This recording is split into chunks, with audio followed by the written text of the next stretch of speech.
Welcome in, Shield Brothers and Shield Maidens, to Shield's Rest. I'm True, and today I'm joined by Brown, Frey, and Joe as we get into our Homebrew campaign frame here for Werewolf transformations in Daggerheart. So let's get into it.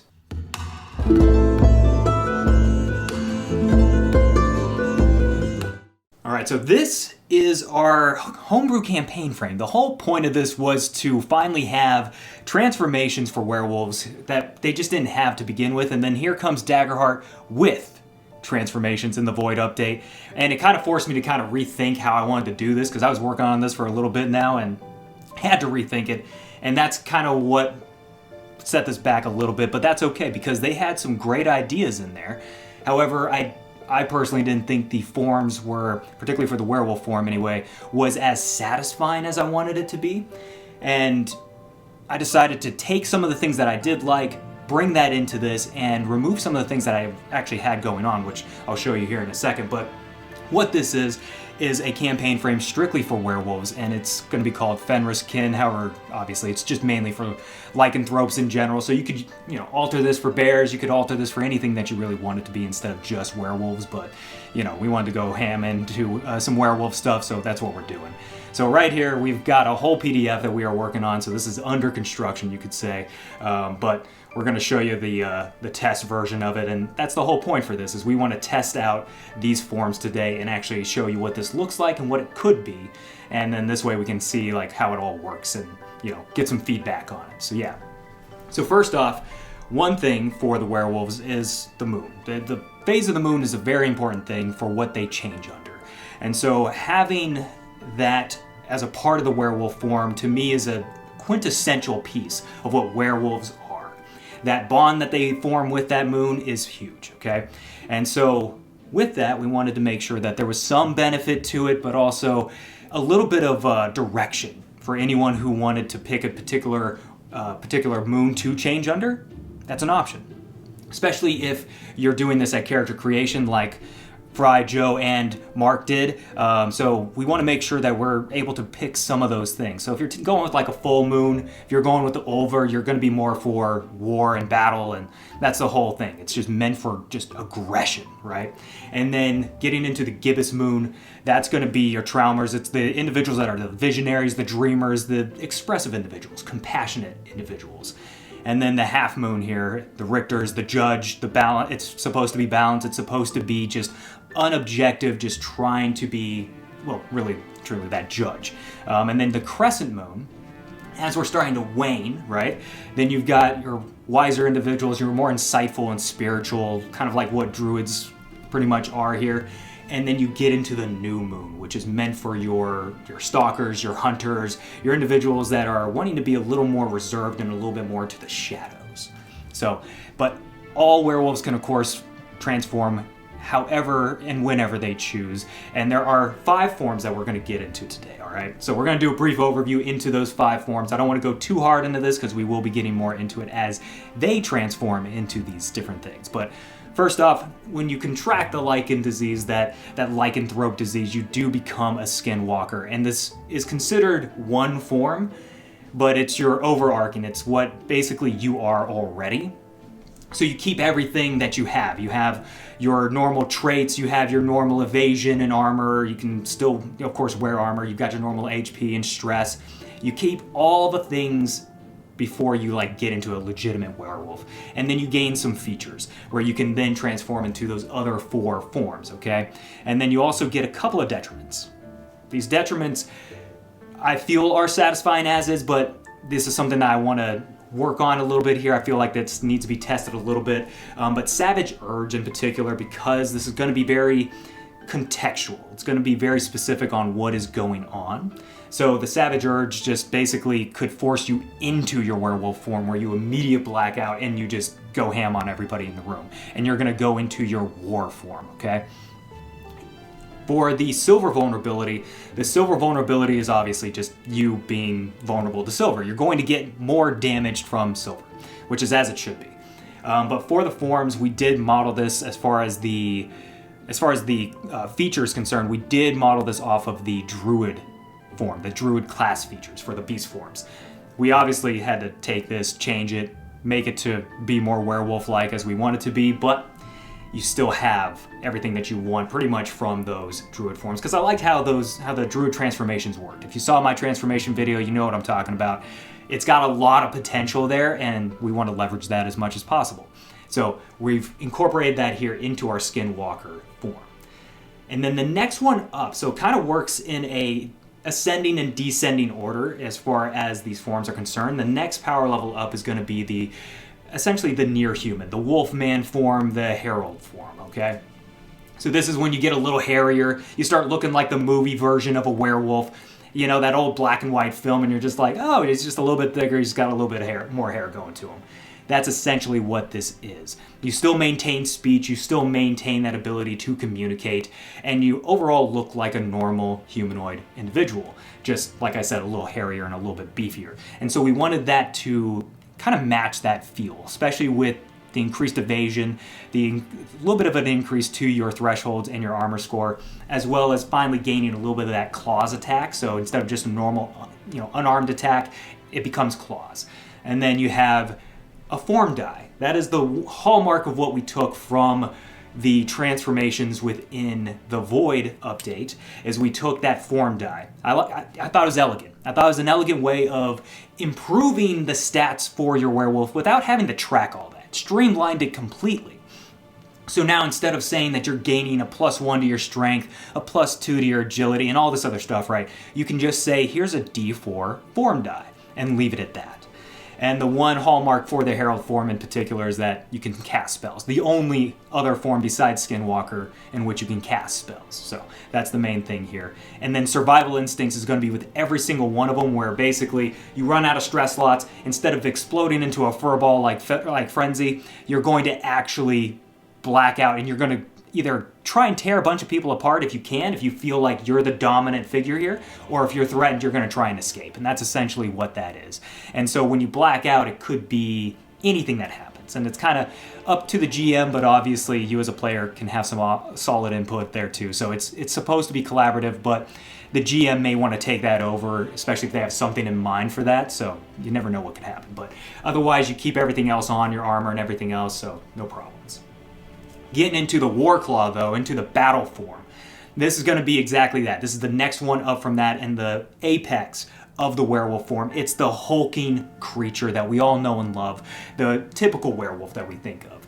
This is that snarling 8-foot tall, nothing but muscle form, all right? And so this is going to be your D10 form die. Still has survival instincts, except you lose armor, you lose your ability to basically carry weapons and do all this other stuff, right? You still actually maintain, though, your domain ability cards. Not spells, but domain ability cards. So there are ways to work in your domain ability cards into this form and still have a very fun time with it. And that's why we don't need to tack on a bunch of features when you have that access. So something to think about there, but you, of course, are going to have a stronger claw attack. Your armor score is actually going to be a 6, so basically your armor either forms into you or it comes completely off of you. And then you're going to gain those thresholds here at Tier 1, mind you. This is all Tier 1. We're not getting into Tier 2, Tier 3, or Tier 4, so don't worry about that. The next one down is going to be the pure form, the Canis form. This is going to be your direwolf, okay? So it's exactly that. It's a direwolf. It's a big creature. It's kind of the in-between between a wolf and the werewolf itself. So you kind of have this like nice strength bonus to go with you. You know, you get some good stuff. And so that's why your form die is going to be a D8. Otherwise, same thing here. Nothing changed. Well, not too much has changed. Your armor score changes just a little bit and your thresholds change just a little bit. And then finally, the Swift Fang, the wolf form, is essentially what this is. And you're just a wolf, that's it. And you've got some good agility to you, you know, you're a little faster, you're a little bit more capable, and that'll show as you tier up and get more into this form. And so this is why it's going to be only a D6 form die, but you get some cool things that go in with this Hunter's form feature. So we're going to see how this plays out, but still same thing. You lose everything but your domain ability cards and your class and subclass feature, as long as it's not a spell type situation. But otherwise, that is the forms right there. So, gentlemen, let's first get into your guys' characters, and that way we can get into what the encounters are going to be for the playtest. So first off, Brown, if you wouldn't mind getting into your overview for your character and essentially how you're planning on playing this particular werewolf. Yeah, so I've picked the name Siran Hearthcloak. This is a human sorcerer, and I've taken the subclass of the elemental origin, focusing on the water element. For the domain deck choices, I went Arcana in both out the gate. I really wanted to pick up Rune Ward. What I see is, obviously using water-like spells. So in this Rune Ward, my idea is that it's a necklace of some kind, like a globe that has water in it, but this water is infused with my magical essence. So that's kind of how I'm using the Rune Ward. And next I chose Unleash Chaos. That's just, the most forward-facing spell that exists at this tier. So I wanted to pick that up to have some offensive capabilities. And then for the phase of the moon, I'm thinking of the Crescent Moon, which is the Ulvec Fenrisian name. Since I'm a sorcerer and a human, I saw him as being that more wise, insightful, spiritual, kind of going down that vein of things. So that moon seemed the most fitting for my current, human form before this transformation happens. And I think from reading through the list, just because I'm a spellcaster, that Steer is probably going to be my go-to form so that I can maintain that Unleash Chaos predominantly. But as the tiers go up, I would want access to my spells as much as I could.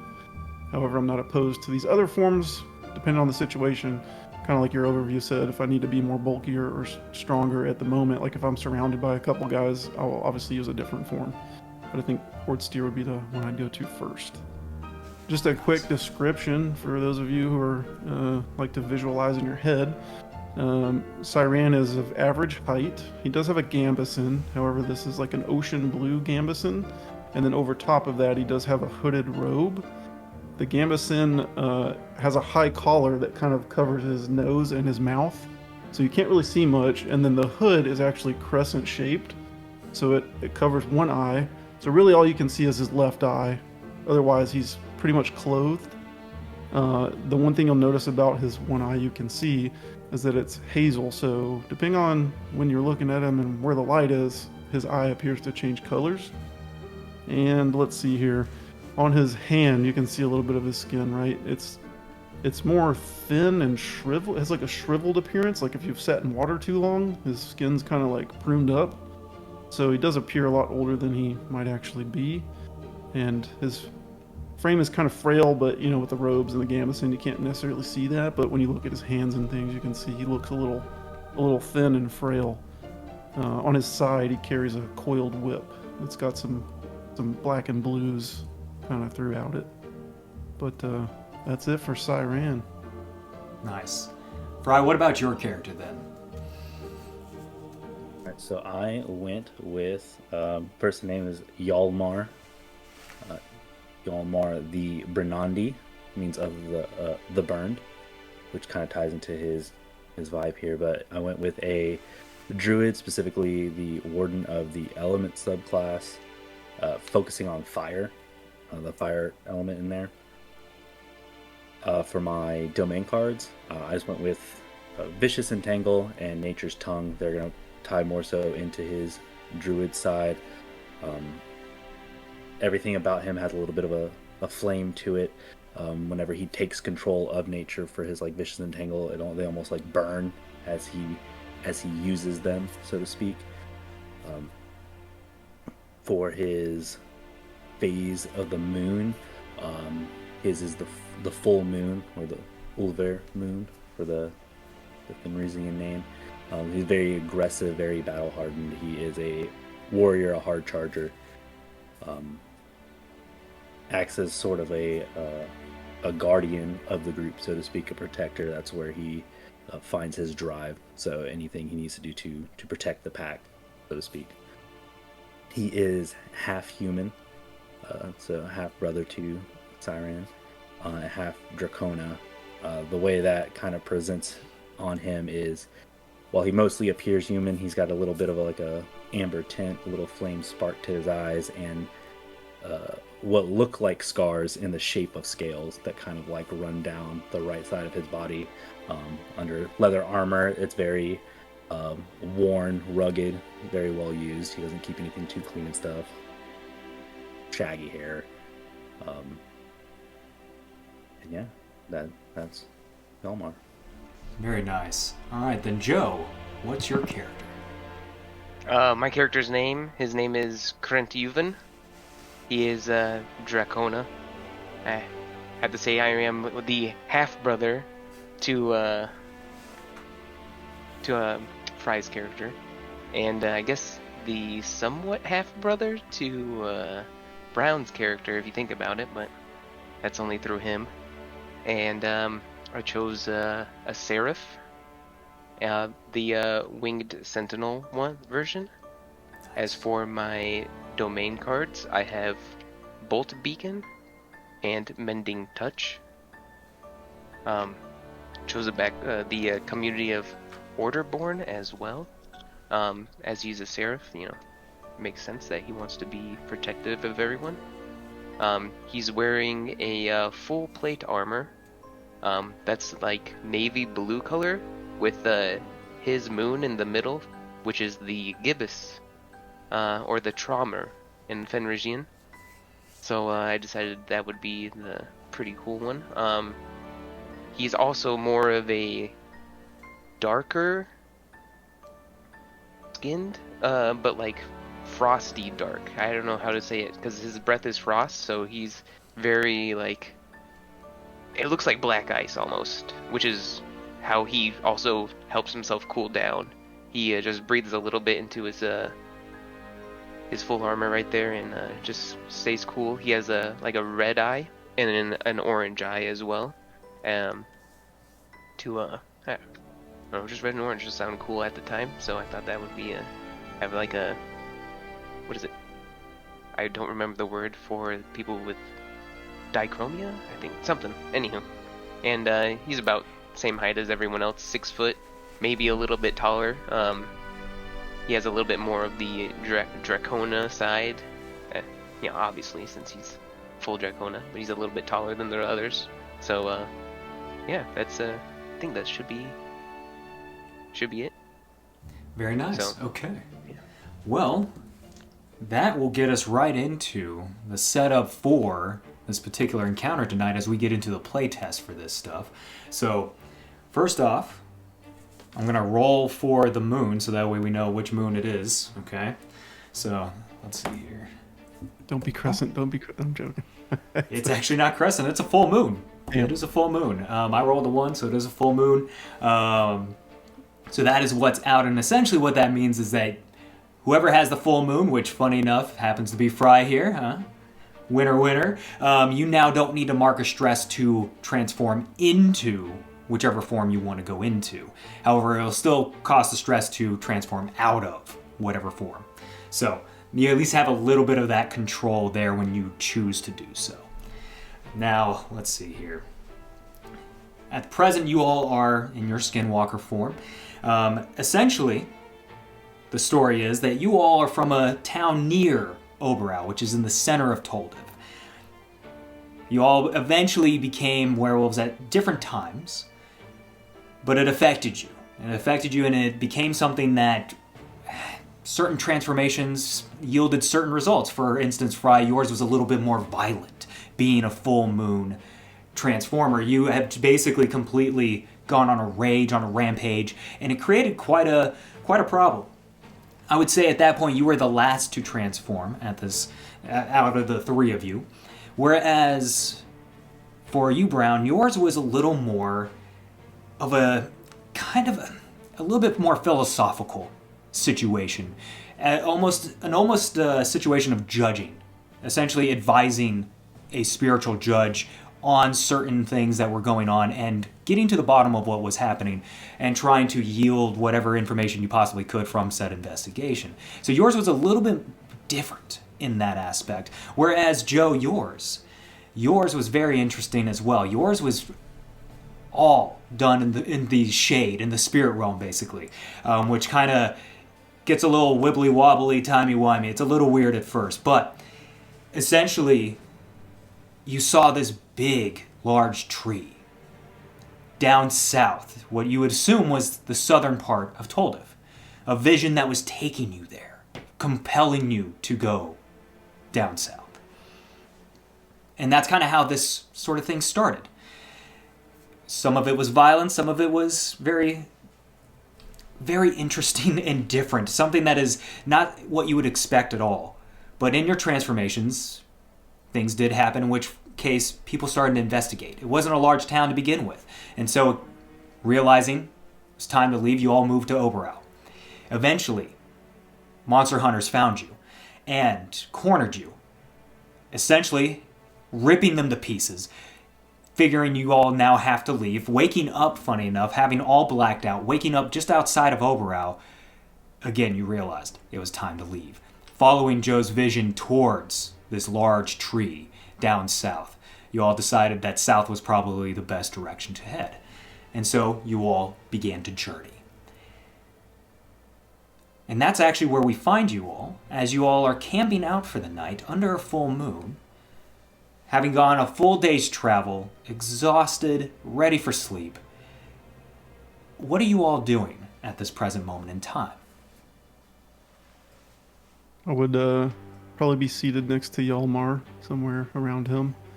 And I would just look over and say, Yalmar, hand me the amulet, referring to the rune ward that I normally give him.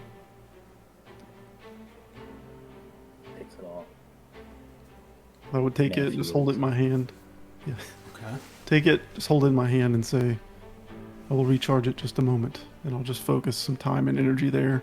You'll see the water essence kind of envelop it and kind of be more vibrant, come back to life, start, the fluid is moving a little bit more. And then I'll hand it back and say, should be ready for the next fight. Thank you. All right. So I would Frey, what are you probably going to be like up to? Like to kind of perimeter around and get antsy when we're on the run almost. So I'll probably spend some extra time. Yeah, and almost especially like conversing with nature in a sense too, to like get a feel of it. Yeah.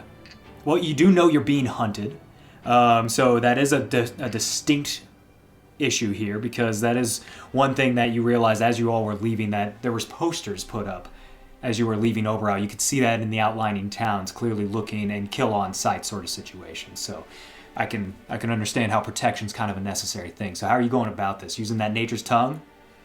Yeah, kind of to almost just get the lay of the land out them. I don't think I can use it to necessarily have them scout for me, but to like maybe look for any weird activity in the woods, which where I'm kind of assuming we're at because we're off the beaten path. Anything to look out for from them.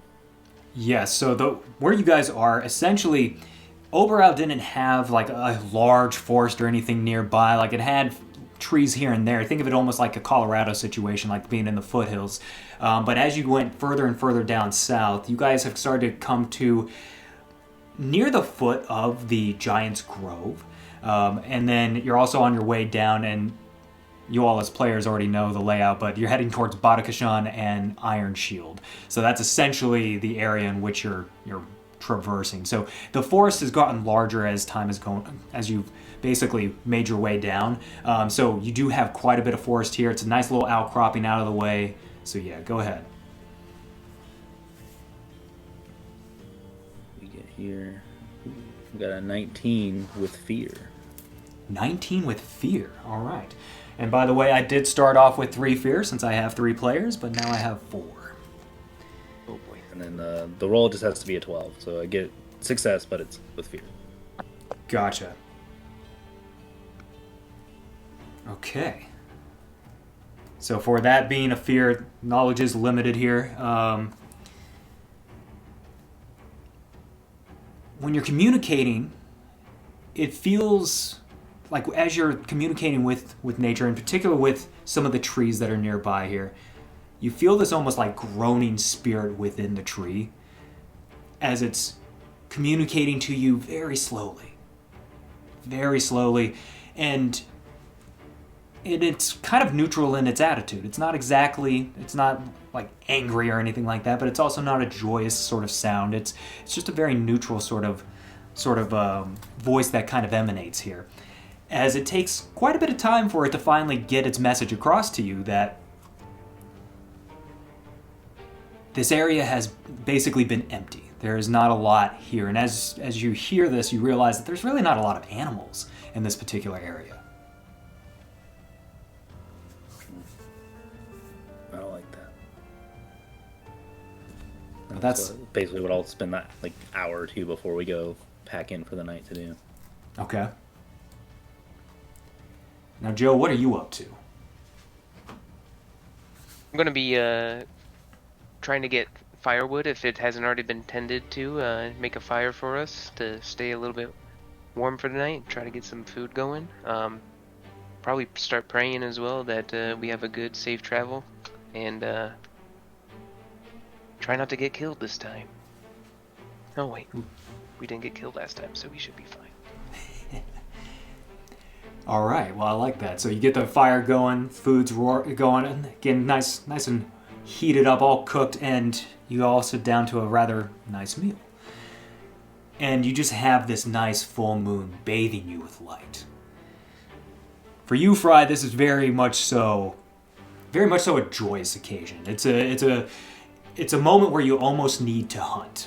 You almost have that feeling of like it's time to hunt, but there's nothing in the area. You don't hear anything. You don't smell anything outside of the meat, obviously, that you have cooked here on the fire.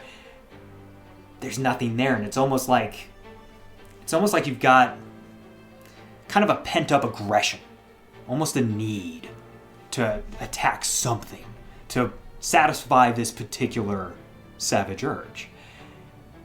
I need you to make an instinct reaction roll here. Calm yourself, brother. You always get us in trouble. 18 with fear.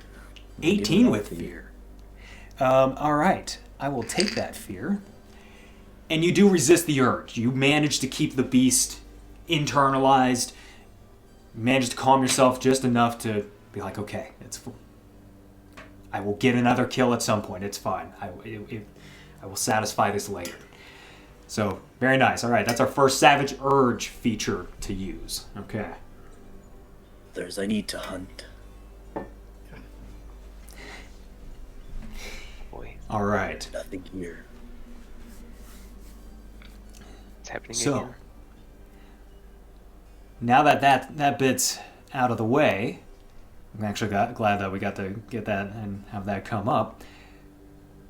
The night goes on, and it is time for rest at this point. How are we doing this? Are we putting out a watch? Do we feel safe and secure here? I mean, you are well and truly off the beaten path into a nice area that really and truly no one should be able to find you, see you.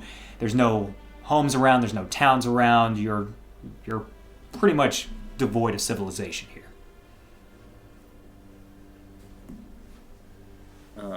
Whether they do or not, I'll probably take at least a into the night watch.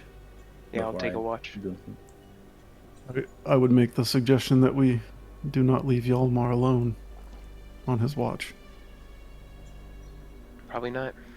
Perhaps we double up and take turns that way. We can do that, You can All stay right. with him first. I will rest. of course. A wise choice. So, for the individuals keeping watch, go ahead and roll me an instinct roll with advantage. There we go. 20 with hope. 20 with hope. Nice. Take that hope. 12 with hope. 12 with hope. Okay. Take that hope. By the way, you all start off with 2 hope if that wasn't overly apparent. I did not know that, so thank you. It's been a second. Sorry. I thought it was 3. No, mark that down. All right. So, Frey, you in particular do not notice anything. It's incredibly quiet. And the one thing you do notice, though, actually, is that the smell of the air here, the nature around, although isn't stagnant, but for whatever reason, there's this sort of like pungent smell just on the air, wafting in. as the wind blows in from the east. Or sorry, blows in from the west, heading east. And you get a little bit of like this pungent, sweet smell coming through, and then it just kind of wafts away. And that's about the bulk of it there. So, but otherwise, you don't hear anything.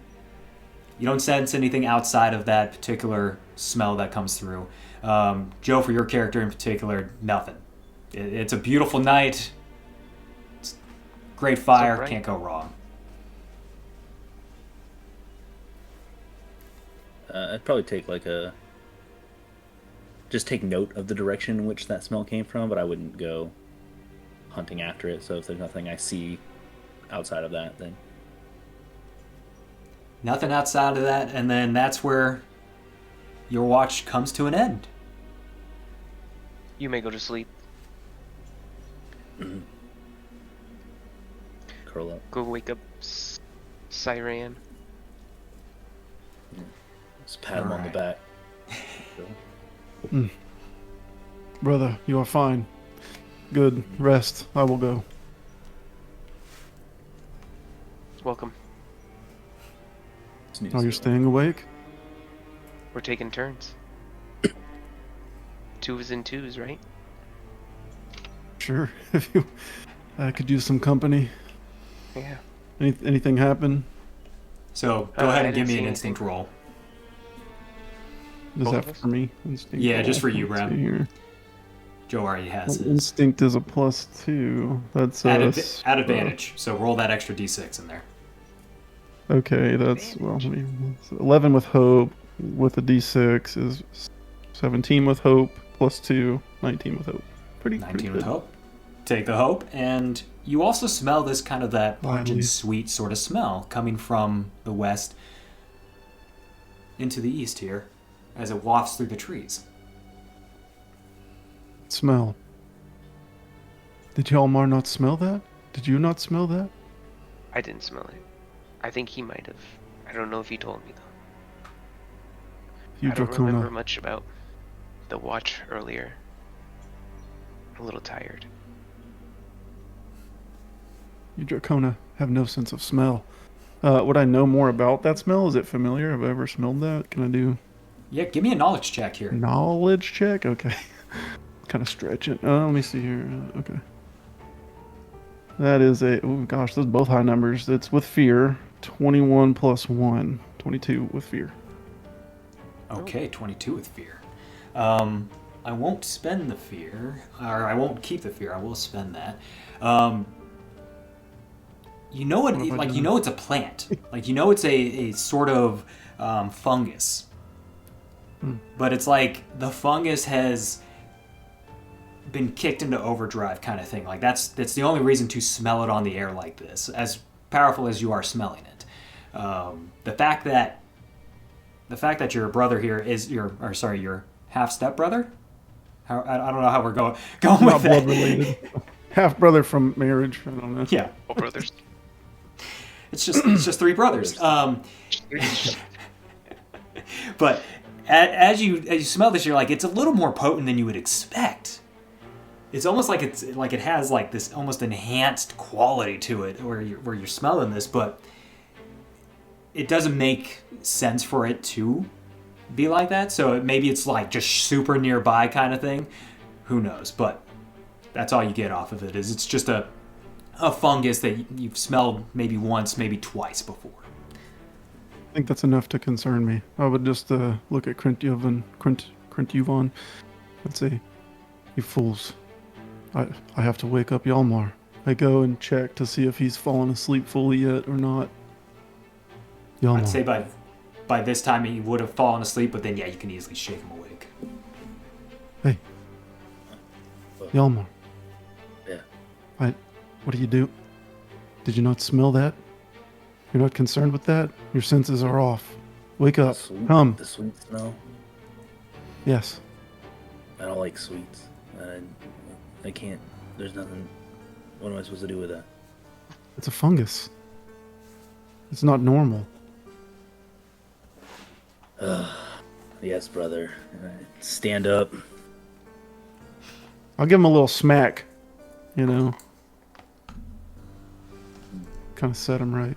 Hell yeah. We're on the run, you know. You can't be missing things like this, small things. This could be our doing. Being chased by mushrooms. Listen, you're the expert, and you didn't even check it out. I just ask that you look a little further. You can sleep later. I will, let's see which one of these works here. We'll go with...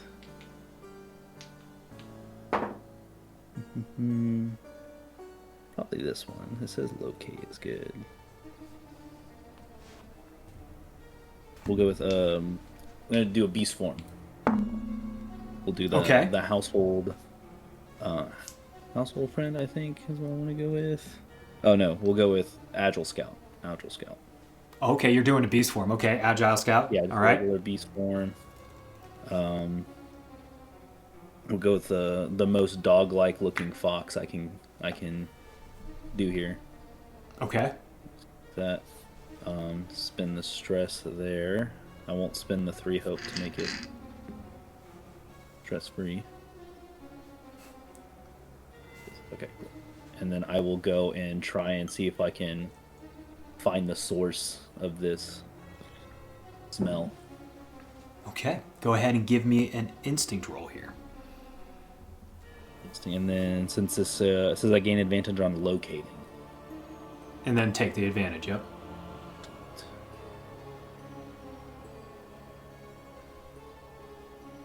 Yeah, I'm gonna feed you all night. 17 with fear. I don't know why I woke you up. No, I'm joking. Sure. Why are you here? Okay. So as you're beginning to follow that scent around, it begins to like break up now. And you like smell it here, and then it breaks off, and then you smell it over there, and then it breaks off, and you smell it. And it feels like it's almost like moving around as you trail off away from the path, or away from the camp, little bit by little bit. And you see, gentlemen, for the rest of you, you see Ylmir go into the woods and into the bushes, and then you lose track of him. You can hear him, and to some degree you can smell him, but you can't see him.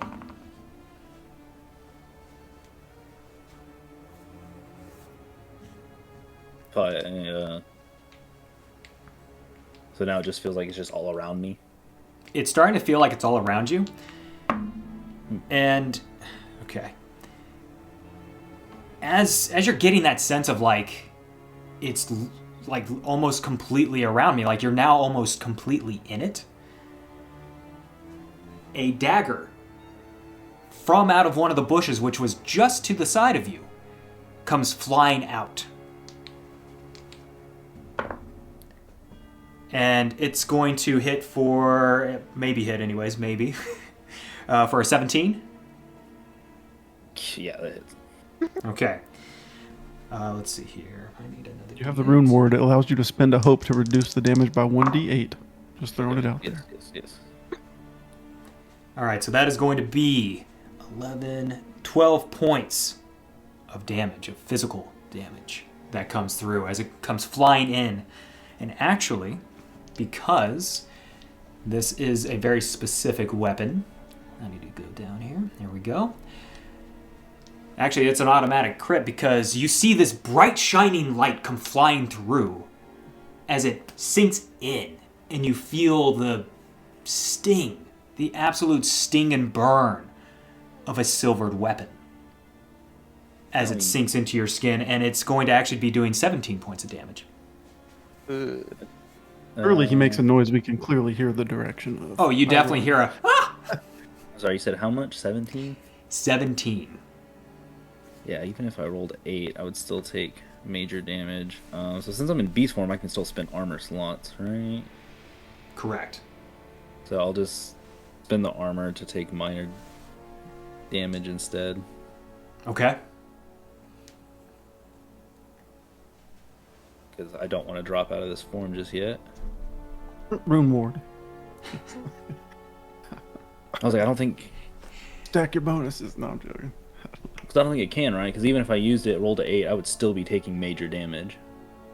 Yeah. And I have to spend And armor then, slot and then anyway. using arm. Oh, you can only reduce by one time, huh? Yeah. Yeah, you can Yeah. only reduce one time. That's right. So after he hits me with that, I will go ahead and to get back with the pack there, I'll spend a hope and use my agile feature. I'm going to spend a fear to interrupt you, actually. As another dagger comes flying out from the other side. That's going to be a 12 This is your to hit. fault. You gave him 4 fear already. It's all coming back. My evasion is Truly. 12. Yeah. Okay, so it will hit, and it's going to do the max, so that's going to be 17 points of damage. As another one comes flying in. Yeah, I'll spend another armor slot. And actually, you are now considered vulnerable as you feel the effects of not only the silver damage, like the silver hitting you in the side for both of them, and again, it comes out like a bright light and hits you. But you feel like there's something else going on as it gets into your veins. And it's starting to affect you, and you are now, like I said, considered vulnerable. So they will have advantage to hit you. Okay. Now I will spend my hope. I can move up to far range without rolling, so I'm going to try and leap back over, howl, make noise as I get back to the fire. Oh boy. And it's quite the sight as he comes running through and 2 daggers sticking out of either side of him as he's yelping all the way back. Holy, is he trying to fly? Help! Time He for grew jokes. wings. Heal him. Oh yes, come here, come here. I'll position myself kind of like on the other side of them while he's tending to him, and I'll kind of take like a. I'll look. Or use mending touch on it. direction. Okay, with Mending Touch, though, You lay your hands on a creature and channel healing magic to close their wounds. When You you take can a few minutes. A few minutes to focus on the target. Oh, do I not have enough time? you will not have enough time as another Do I have dagger a comes potion? through. If you got a potion, yeah, you guys would have probably have gotten a health potion. So that's a Okay, character I'm gonna creation thing. So you feed would him have a as- health Tell potion. him. Tell him you have I'm a gonna- potion. I'm gonna tell. Yeah, I'm You don't gonna ask, feed you it. tell. I'll feed him my 1 potion. 2 potions. I have 1 more. One no. should be good. Dang it. One should be Okay. And Not then that dumb. is that a Was that- how many does that heal? 4, right? That is 1d4. Is that 1d4 on plus my 1? end It's or been a him? second. Whoever wants to roll it at that point. I'll roll it. Okay, yeah, go for it. I've been rolling great. 1. Let me roll now. No, I'm just kidding. Yeah, it's just 1d4 to clear. Okay. So, I was only clear missing 1. Or missing Good 2, enough. so we're good. And the vulnerability that you were feeling, like that like effect of the poison, wears off. Oh, that's good. We still can't see these figures, right? We just see another dagger flying through. Basically, as now you two actually see this bright light that I was talking about come flying through the trees here I towards dodged. you, Brown. I dodge. So that is going to be Dodge and dodge. a 15 to hit. Let me check. Yep. Yep. Doing 17 points of damage as you now feel not only the burn and the sting of that silver, but also something entering into your veins as you are also now vulnerable. Can we see them yeah. at this point? Or are they still I hidden? don't think there's They are much still I take hidden from right that. now. Can I do another instinct check to see where that dagger came from and see if I can notice if they're moving? You can go for it. Go ahead and roll. And then you're going to have advantage with this because you can also, like, you're now starting to catch that smell as the smell has been, like, more and more powerful coming through. So advantage, I just roll it again and just take. You just roll a d6. Oh yeah, I forgot about that. You just add the d6, yeah.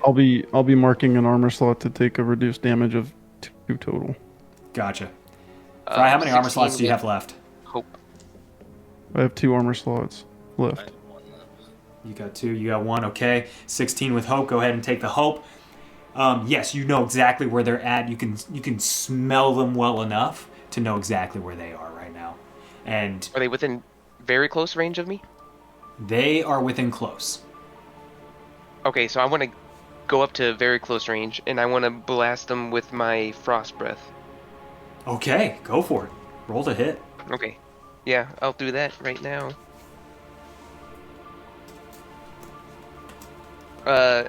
17 with fear. 17 with fear. Okay. That will hit. Go ahead and roll the damage. Or Second.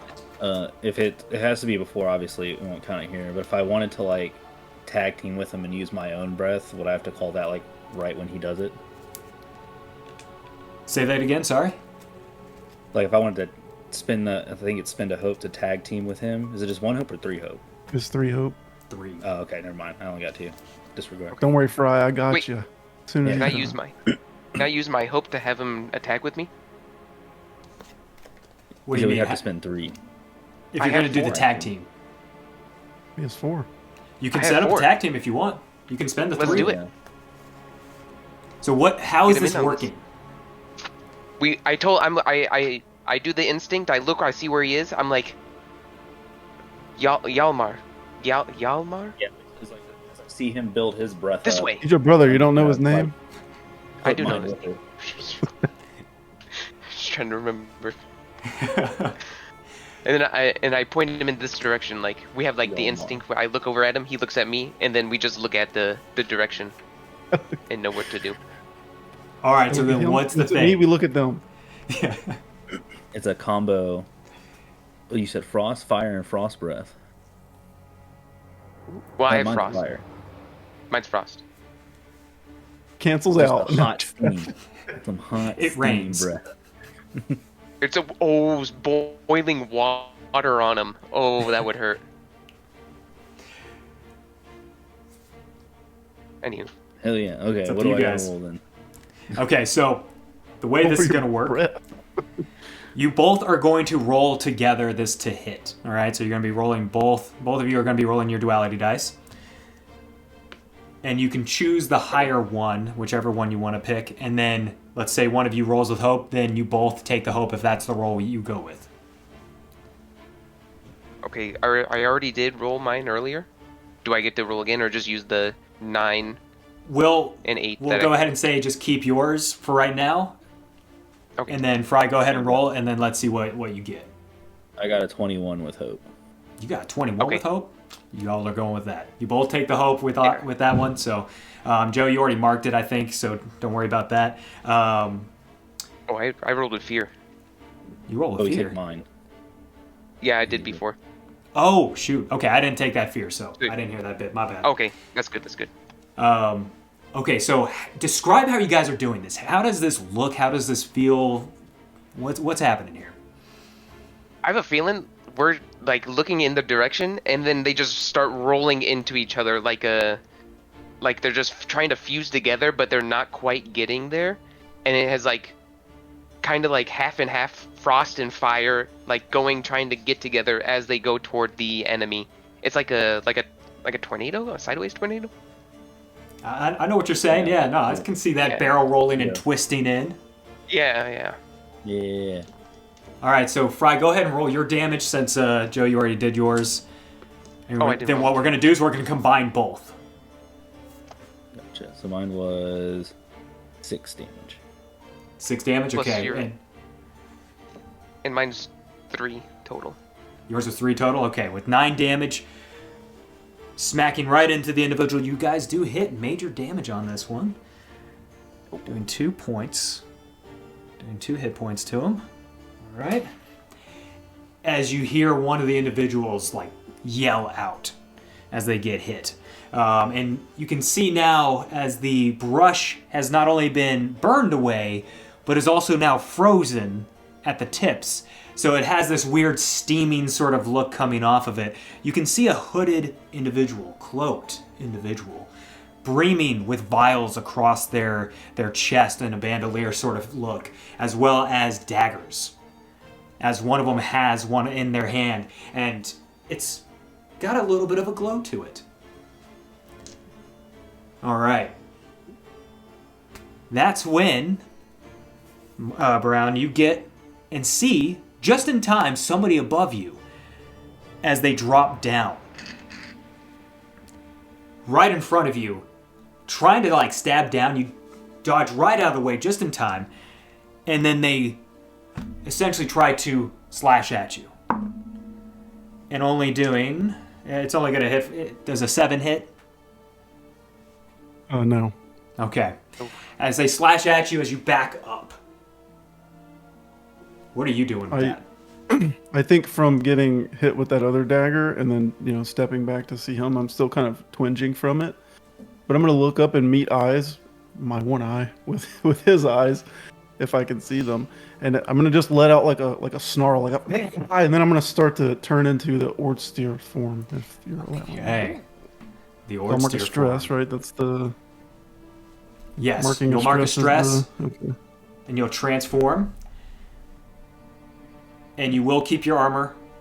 So you will keep your armor and you will keep your thresholds, but increase all of those by 1. So your armor score goes up by 1 and both thresholds go up by 1.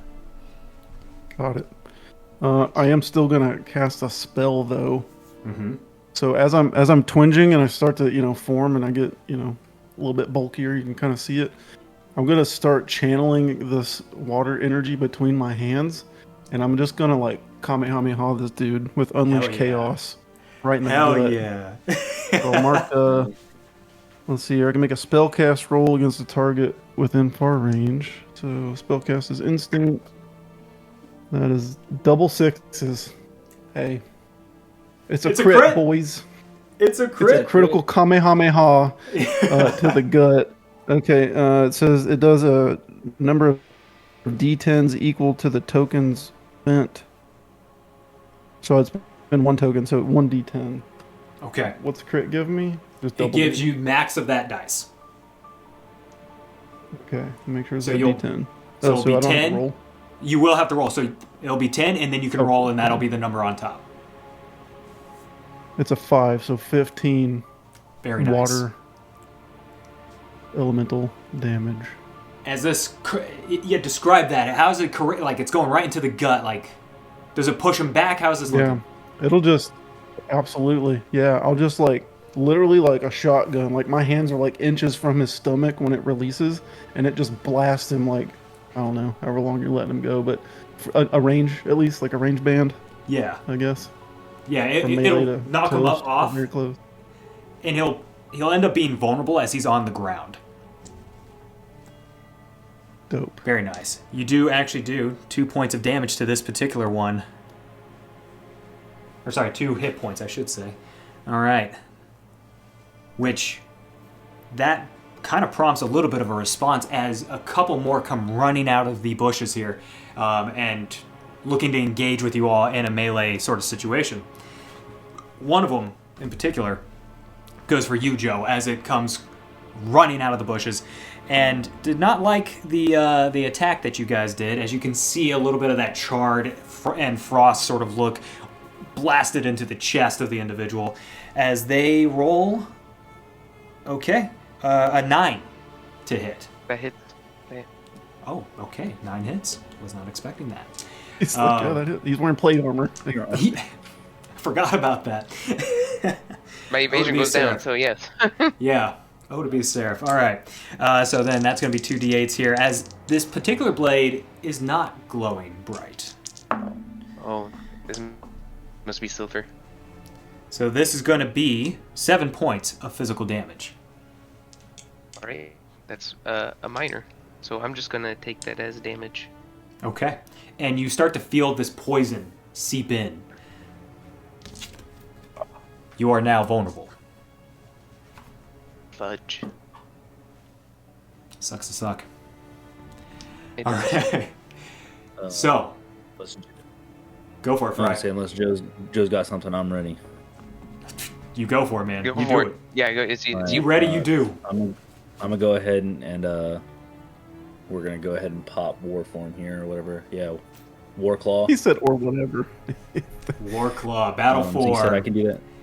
I can do that stress free, right? Because I'm in my moon. You can do it stress-free. At least to change But into. Changing out is a different story. I will Marker Stress, though, to activate my Elemental Incarnation. So spend that stress there, and I'm going to choose Fire. So the way his transformation is rather violent. So I almost see it as like it's almost like he just catches flame, and like you just get this burning flesh smell. And his fur in this form is like that, like smoky ash colored, probably like little glowing embers throughout. I love it. Hell yeah. Yeah. So in this, when an Firewolf. adversary within melee range Fireball. deals damage to you, they take 1d10 damage. So I'm gonna go ahead and charge into the one that just attacked Joe there, and Point of order. Would you say you still have hair on your body, or you're like a hairless warform? No, it's definitely hair. It's almost like the fire burned the skin away for the form to erupt up underneath. Ah, It's like I ash gotcha. colored fur. That's dope. Darn, not a And fire then the fur wolf. is like ash colored, so it's like gray and like almost like a smoky quality to it. That's cool. And you smell it in the air, the like smell of burned flesh. Nice. And then I will go and claw up That is vivid. homeboy there. There you go. So that is the enter form die roll to all melee weapon and unarmed attack. Okay. And then this is a strength roll. Okay.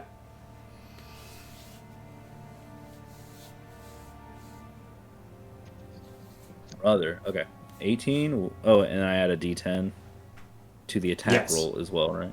Correct. So it's a like 26 with fear. That's a Holy hit. moly. Yeah. And then this is a d8 plus 6 plus the d10. Correct? Yep. Correctamundo. All right. He's metagamed it again somehow. This is a playtest. Every time. Every time. Hey, gotta do it. It's fun. No, I just need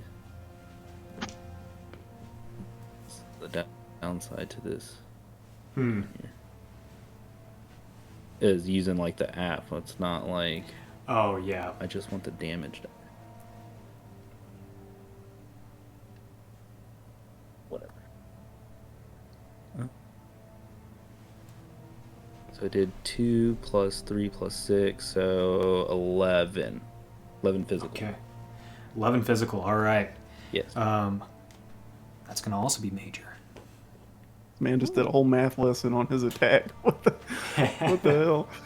Well, yeah, I had to like subtract the hope and fear die from what I We'll rolled. put algebra because in it this kept just game. rolling it as a duality Oh, roll. was it with hope or was it with fear? The attack was with fear. It was a 26 with fear, and then the damage was Didn't hear 11. the fear part. My bad. Yes. Okay, cool. Because every time you would take a hope, you would instead mark a stress. So just be ready for that now that you're in Warclaw. All right. Some solid damage as you tear into this individual that's right in front of you. And you can almost see as you tear into him and the mask comes off, you can see the fear in their eyes, almost like what do we just take the job on? Like, what is this exactly? All right. Which, because that's with fear, I am going to go ahead and take that opportunity here as the master assassin. I'm just going to put that out there now. Goes ahead and attacks Brown. Oh boy. We gotta go for the leader. I'm joking. I'm not the leader. That's a joke. Leader against leader, huh? It's going to be that's going to be a 21 to hit. Sorry. It's going to be a 26 to hit. I think that makes it. I think it does. If only a little bit. Yeah, more than twice. That hits me. It's a crit. No. Then with this, because you're getting this shining blade coming down on you here, that is going to actually be the full... Okay, so this is actually going to be 2d10 plus 2, so it's going to be 22 points of physical I wanna- damage. Actually, I don't know if I can. I was Go gonna for it. see if I What do you can. got? I can do my prayer dice to roll a number of d4s equal to my spellcasting. Do that at speed. the beginning. Oh, So okay. you roll your d4s at the beginning, you have them situated, and then when you want to use one, you can just pull that die. And then you're going Oh, to basically use the value of it. Okay, I used one. I had one when I first did that, so Okay. I only have one. Your spellcast trait's You're only doing great, Joe. You're doing great. only one strength. Yeah, yeah. That's Crushed the it. best I could do. It's okay. What's the value of You the can't help d4 me. there? It was one. It It was as well. It was one. both. It was one and one. So One as well. so I don't know if it's gonna work. So I'm just gonna leave that Said there. it Make is it. one for all. So that's a 21. Okay, so I'll mark an armor to only take 2 again. Oh, Is that how that works? No, because That's- it takes it down by 1 full. Yes. It takes it down by Okay, one so full. if it was severe, then I'm marking it down to major. Correct. Okay. I don't like that. Can I go next? You got, of course. You tell me what you want to do, man. Okay. I'm gonna yell out to Yalmar while I'm squaring off with this guy, and I'm gonna smile at him, kind of like as creepy as I can, and I'm gonna say loudly, "It's time to let off a little steam." And I'm gonna start to again cast Unleash Chaos. My experience is let off a little steam. Nice. And I want to tag team roll this by spending 3 hope to let Hjalmar jump in there with me in whatever manner he wants. I was gonna say, yeah. Let's describe this. How are you guys doing this together? Then a little bit of steam action, and then what? Yeah, I mean, I think my only option at this point is just to leap at him since I can't use spells, right? You can't. Yeah, so it's almost like I just get up in his grill, in his face, and let the water from his abilities, like, super heat the water in there and kind of, like, give him those, like, boil burns. Flare up Let's the do fire this. on my I'll- body. Yeah. I'll cast the spell from the ground if I can, like under him, like it kind of lifts him up, like in a waterfall situation, and you're just Yeah. like ravaging him while I'm holding him up. How's that sound? Take it. Oh, to like bring the fist down or something like that as a Yeah. right into Yeah. it. All Love right, that. so I Bend him spend down the into 3. the pressure. Spend the 3 hope. Fire and hose both him in, make in his a mouth. roll. Exactly. Waterboard him. Yeah. Okay, so I spend the 3 hope, and then I make the spellcast roll, right? And he rolls 2. Yes, you both roll And your I duality add my dice. experience in there. Correct. Dang, both high again. Okay, this is with hope. 22 plus 2 from experience is 24 plus instinct is 26 with hope. Damn. You rolled your Yeah, deer. that was crazy. You haven't transformed yet, have you? No, you have. Yeah, you I'm got at your Ward's D4 in Point. there. No. You add your D4. Oh, add it to the attacks also? Attacks and damage rolls. Yeah. All right, it's a 1.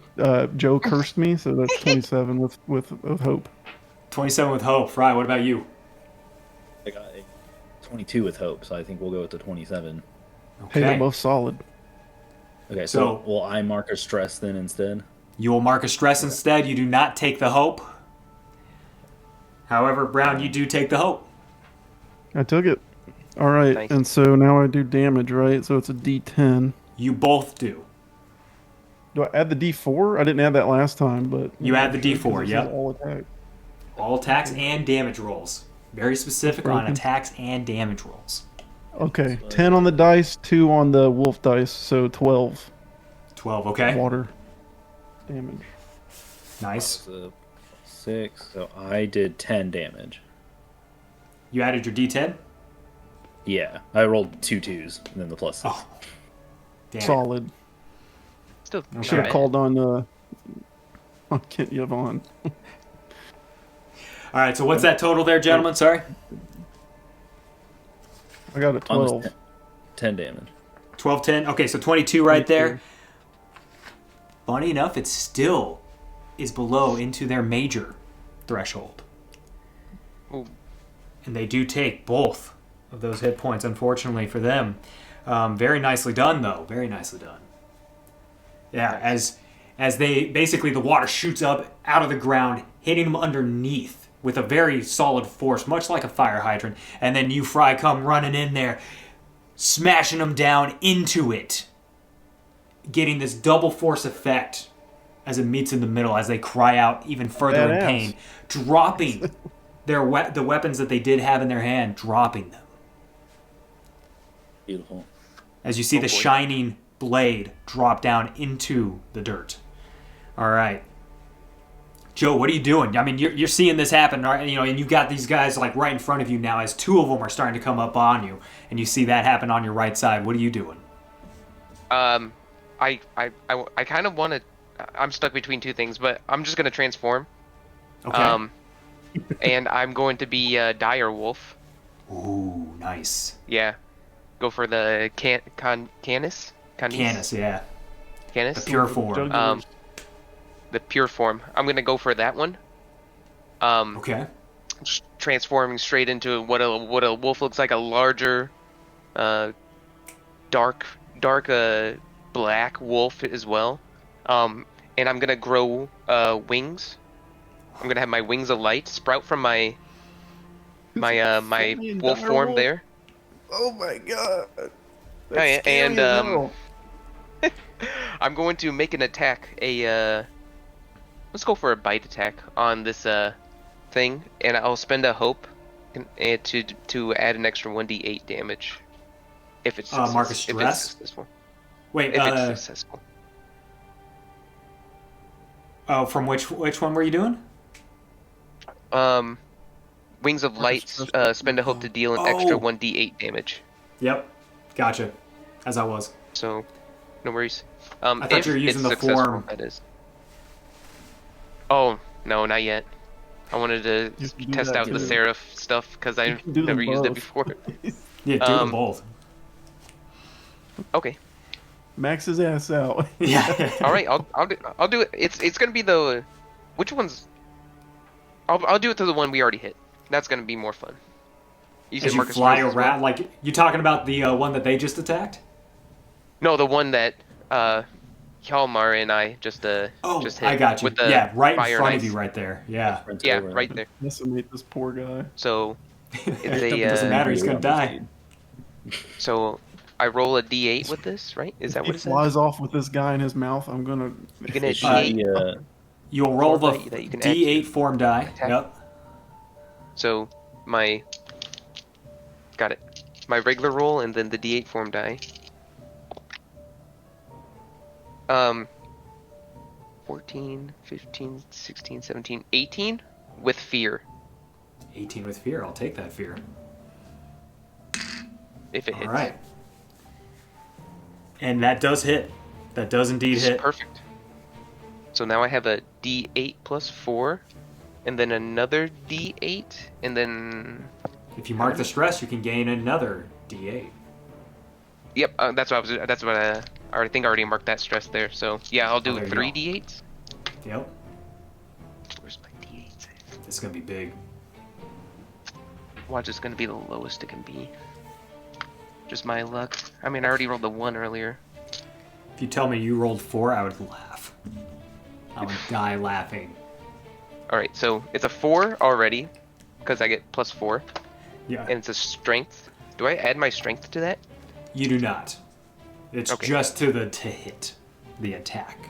Oh, then it got an extra 1, but that already made sure it hit. So 3d8s, here we go, plus 4.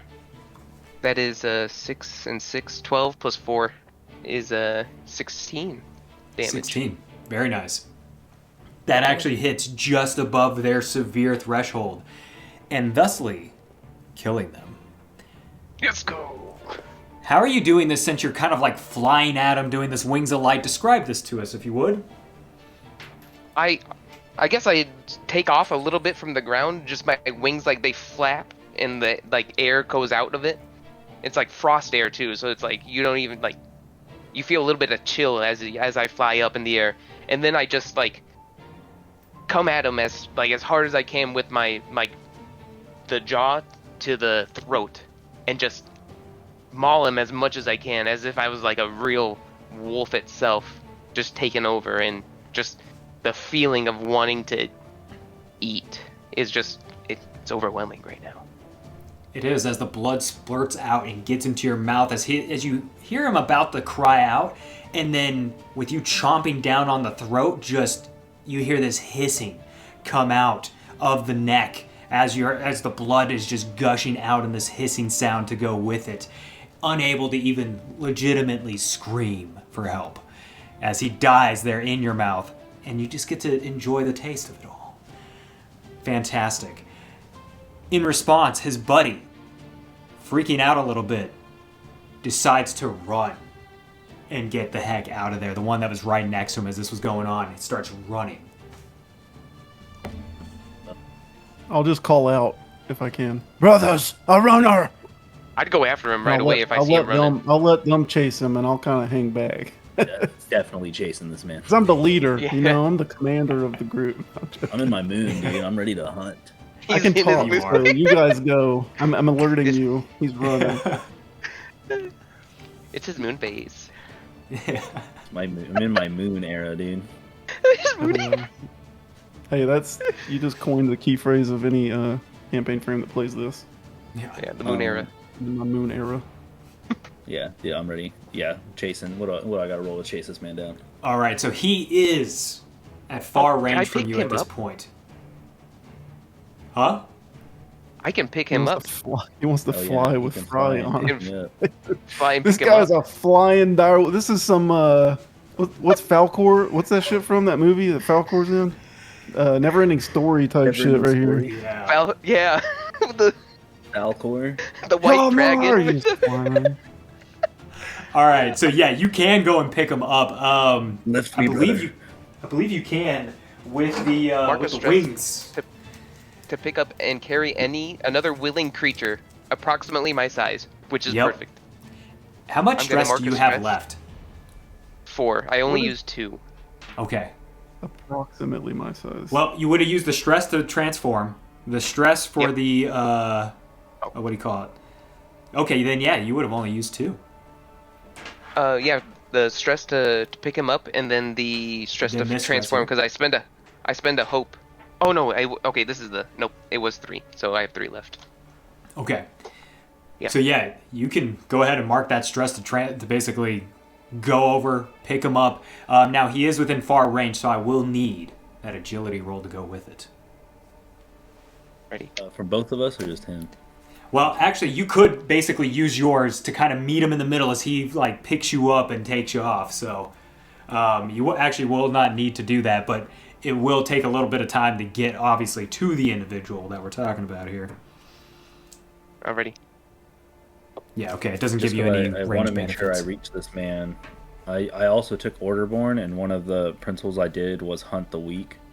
Ah, yes. I feel like this applies for my once per rest, so I can do my D20 hope die in this roll. You totally can. Yeah. You know what? To be able to get that distance, go ahead and roll that. Same for you then, Joe. Go ahead and roll that because then we'll do this kind of in tandem as he meets you and then you pick him up and take him the D20. rest of the way. Not a D20, but you're going to do the 2 D12s. So go ahead and give me that agility roll. I did. I have a 17 with hope. 17 with hope. You take the that- stress instead of the hope. Yep. So That's mark exactly that what I got. stress. I have 2 So you're- remaining. 2 remaining. Okay. D20 and then 'Cause I- D12. Yeah, because I used 2, then I use that one, and then I use this one from the. Yep. Nice. Hell yeah. Okay. So I got that part sucks I don't get it, but I got a 25 with hope. 25 with I'll hope. take All the right. stress. How many stress do you have left? I have 3. I You got have 3, okay. the extra stress slot from my human. I have Nice. 7 to start. All right. So you both Glad are I very did that much so D20. successful here. As Frey, you start running, like full on, like he says, "A runner," and then you're just like, woof, gone, like single-minded freight train coming at him. And then you see the light wings basically fly, on Joe coming around as he picks you up and takes you the rest of the way. Ready. This is a right practice. above him. You are right above the assassin as he's trying to run. This is perfect. Yeah, I just let him. I trust him to drop me like a bomb, dude. You just Yeah. hear the how as he's Yeah. falling through the night sky. Yeah, I All let right. out a good howl. So, Joe, you're going to be the to hit for this, and Frey, you're going to be the damage. Beautiful. Okay. You got to be the So- accuracy, Joe. Yeah. You're Oh dropping yeah, the because I'm bomb. dropping them. B1 his Dropping ass. these bombs. Wait, do I get an extra thing? A D8 on top of that, right? You do. You can't miss. Oh, I didn't add that to the last one, so It's okay. It's new. Um, It's new. 13 Your plus werewolf 6, dice, man. 19 with hope. You take the stress instead, and that does hit.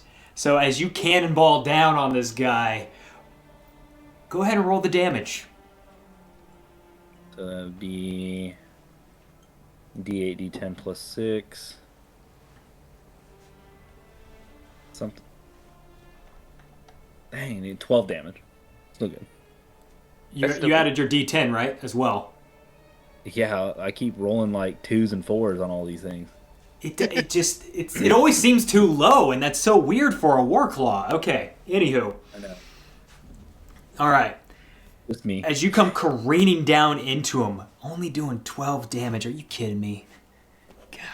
It's This is okay, Frey. it's He makes enough. these optimized builds and then rolls low. It's like his. Yeah, it's like his. that's why I have to stitch as a optimize my person. builds because I am cursed.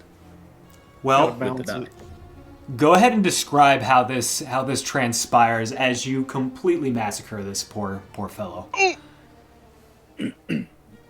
Yeah, so I think I land on him, on his back, just claws first, and I just like shred and rip into him. Very brutal, violent. I think I even at one point I lift the body up and let the blood rain down. Nice. It starts to like steam off me as it lands on Yeah, me. the blood's like smoking off of you. Oh boy.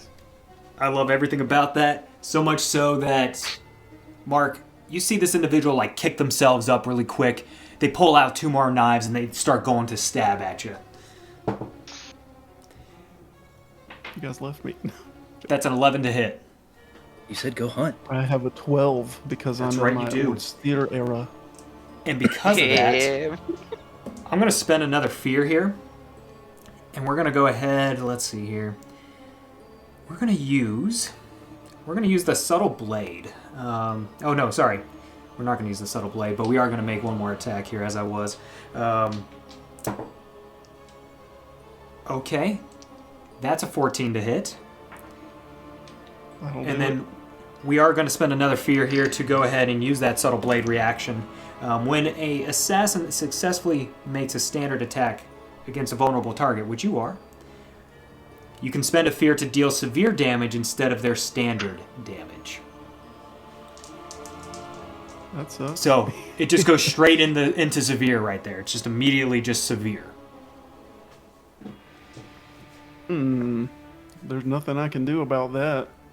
Yeah. I'll mark an armor, however, that's 2 hit points, which takes me to 0. Ooh, okay. As you drop out of your form, go ahead and make a let's get into a death move here. A player death move. Which one do you want to go with? Do you know what your options are? You're gonna have to tell me, but I think I know. Okay, so there's 3 of them. All right. There's a void The death. scar one.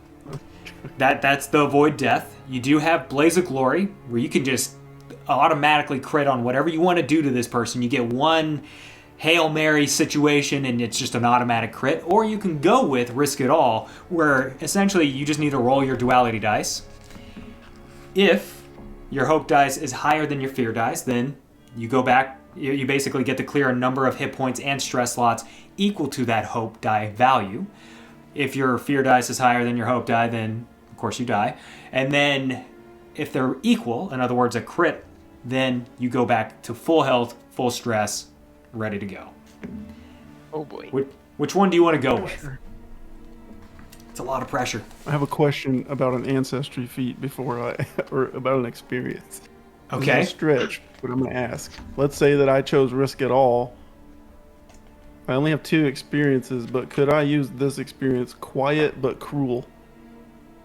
Could I use Quiet that in but any cruel. way? Yeah. Like maybe because the Risk It All, I get to do an attack, or that's just rolling the dice to get. That's just rolling the dice. The Blaze of Glory is is the actual But I like die. crit move. But you die. Okay, no, I'll pick the first one. the with the scar, that one. With the scar? Okay, so the avoid death. All right. So you death, just yeah. basically temporarily drop unconscious, and then we'll figure out what that scar is exactly. So be thinking of like how did he strike you? That was just Oh, it'll be cool. Don't worry. it'll be scarring essentially.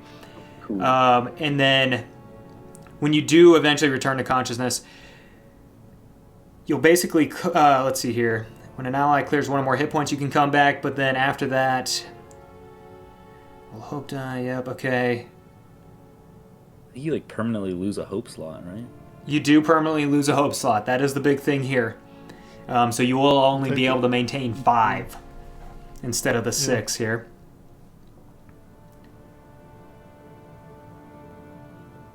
Okay, so go ahead and roll me your let's see here. So go ahead and roll your hope die for me. Just your What's hope the die. hope die? Yep. 5. Okay, it is not equal to or under your character's value, so you do not gain a scar, actually. Oh, I'm perfectly fine. That's interesting. Because it says after your character falls unconscious, roll the hope die. If its value is equal to or under your character's level, they gain a hope. Or sorry, they gain a scar. Sorry, they gain a scar. So you don't gain a scar. Well, that's boring. Nice. Okay. Totally fine, dude. This happens all the time. What do you mean? It's good. It's not even a scar. It's whatever. All right. Well, that's not cool. Do I drop out of form or anything? I'm unconscious. You drop out of form. Yeah, you drop out of form. You are unconscious. Okay. You are out of it for the rest of the scene until somebody clears a hit point on you.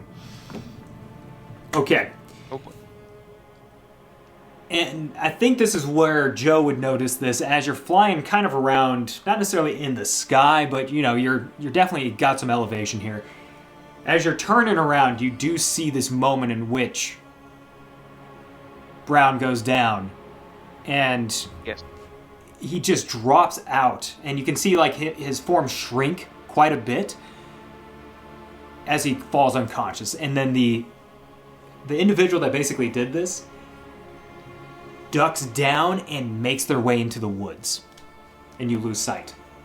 Do not And let you're- him get away. I swear. You are almost beyond very far range as you're seeing this. Like you're just at very far range, at the cusp of it, at the end of it by comparison to where this master assassin is. Okay. I want to drop out of my form with my last stress I have left. Okay, I'm assuming you come down to the ground and then drop out, or do you just straight drop out as you're flying? I'll do it as I'm flying and head Oh yeah, straight you're over just, to you're just where, gonna be flying. It's fine.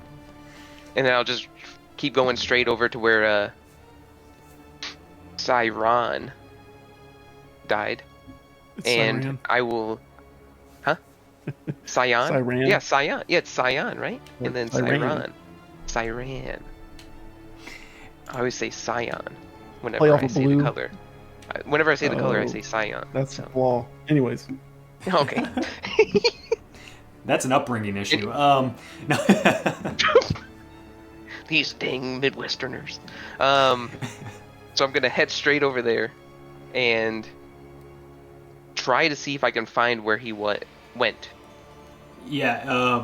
So as you're doing this, since basically now we're getting out of this almost like structured time, as it were. Okay. As you finally get over there, because again, very far range. It's a pretty solid amount. It's the Genesis equivalent to extreme range at that point. And yeah. finally making your way over there. Go ahead and give me an instinct check with advantage. With advantage, add the d6.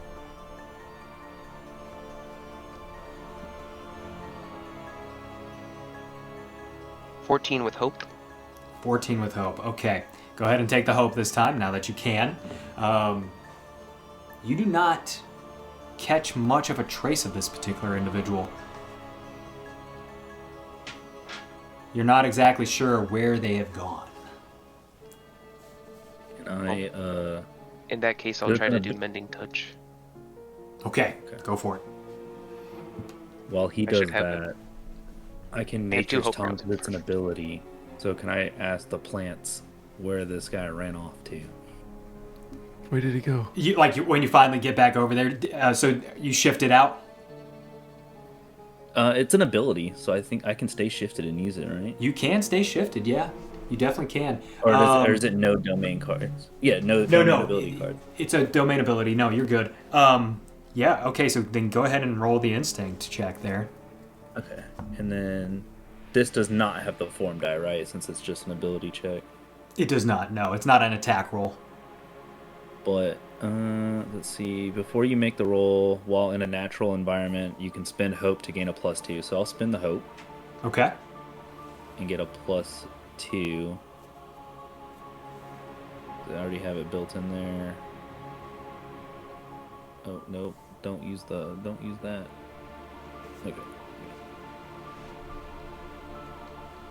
Okay. That's 20 with fear. 20 with fear. Okay. Or 22, sorry. 22 with fear. It didn't add the +2. Even better. Okay. So as you're speaking to the plants, as they are very much so afraid at this moment in time, as you feel like the spirit of each plant around, very much so afraid, not only of your form, but of what just transpired here, the amount of blood that is all over the place between werewolf blood and human blood. Although they do tell you essentially the direction in which the individual fled to, it's very like generic and very much so just like he headed west.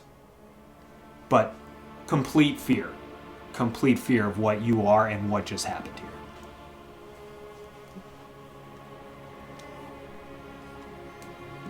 I'm gonna do my own little. He would go for it. I'll give it one try just to like catch a scent, catch a trail. If I can't, then I'll go back. Okay. Go for it. Yeah, go ahead and do an instinct check with advantage here. And See if you can find it. I have one of my. Oh, I can't use experiences, right, in the form. Correct. Okay, so then yeah, just that with advantage. 22 with fear. I'm feeding you tonight. You are. And you've got some high rolls now. Jeez. Gosh dang. I can always succeed. It's just when I get there, I'm a wet noodle. Yeah. The dry end of a wet noodle. Yeah. Every damn time. Okay, so you do pick up the trail and the scent, but that scent is getting further and further from you, and it's fainter and fainter. And it might be because that it's just what's been left in this area, especially with the tracks that you found. And I assume you begin to follow those. Yeah. Yes. Yeah. At almost like full Worgen, just running after it. I'm sure. Yeah, I'm still in the war form, but on like all fours, hauling. And how much stress do you have left? How much stress? I still have 3. Yeah. You still have 3? Okay. So you maintain this kind of control over it, which is even more surprising for you, but you are just doggedly following these tracks as you're just running and running. Brown, you are up, by the way. You have cleared those hit points thanks to Joe with his mending touch. But, Frey, as you're getting what you feel is like closer and closer, you see that the footprints turn to hoofs as you make your way back to the road, and you see that they have headed north now. And by the way the dirt is divoted in on this road, it looks like it was at quite the clip and moving as quickly as they possibly could, but you can still, like, you almost hear the clip-clopping in the distance. Oh, I mean, if I could hear it, I'm gonna keep going. Okay, I figured you would. When I wake up, I'm immediately like, "Where's Yolmar? You let him go alone?" And I'm gonna like get mad at Krent Yvonne. We have to follow. Okay, Yeah, let's go. I'd say I can't carry you. he's of the mindset too. Where it's like if the road is the fastest way, he will just use the road. Yeah. It'd be noticed. And you just get moving, and it is just full on, full power, moving forward. I need you to mark a stress as you're starting to like overload as much as possible, because you're just like every fiber of your being is being pushed into this, and you're just moving and moving. Go ahead and give me an agility roll here.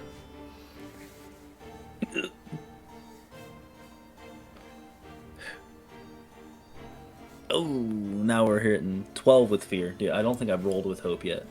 12 with fear, okay. It's still enough. It's still enough as you keep moving and you get to that far range. Like you're starting to, you feel like you're gaining. And you feel like you're gaining. You start to crest over this particular hill. And you see in the distance, not too far off, the rider making their way, finally, seeming to make their way into town, as there's this small village in which they've kind of like stopped off at. It's like this little way station, nothing too big, nothing too crazy. It's like literally a few buildings here as you're continuing forward. Gentlemen, what are the rest of you doing? We're going after him. You going after him? And the whole time I'm saying, this is his moon. You should have left me. I needed to come back for you. So how are I you couldn't moving forward, leave you though? behind. Are you doing it just in your normal skinwalker form here? Yeah, I'm still in Skinwalker Okay. at this point. Joe? Flying next to him. I can't do anything else. Just If he going. gets caught, this is on you. I'm just like throwing insults and blames at Krent Yvonne. You're not even my real brother, like shit like that. You're adopted. I'm quiet but cruel, dude. I'm like, you know.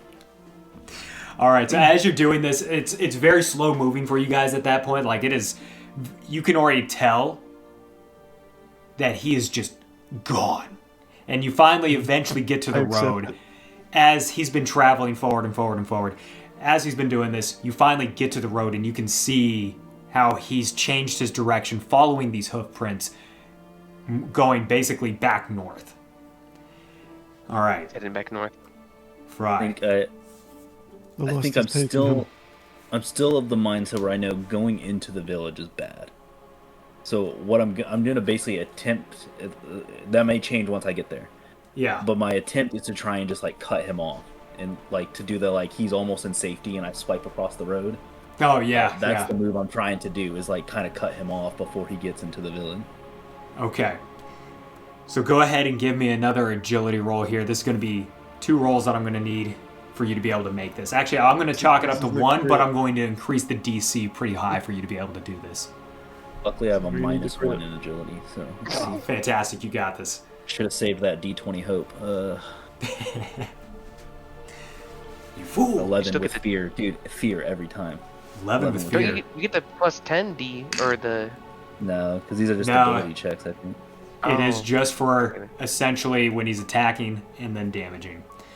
So, Oh yeah. Dang.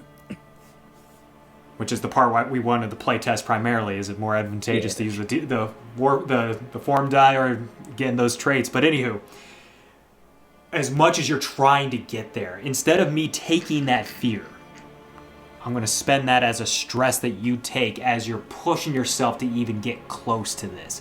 As you can see now, almost not necessarily to the whites of the eyes kind of moment, but you're very much so close on this individual as they're starting to get right at the cusp of in the village. As they look back, hearing your hulking form just pounding the earth, moving forward, right behind them, they freak the hell out and just kick that horse even further than what they were doing before, trying to just stress out their horse.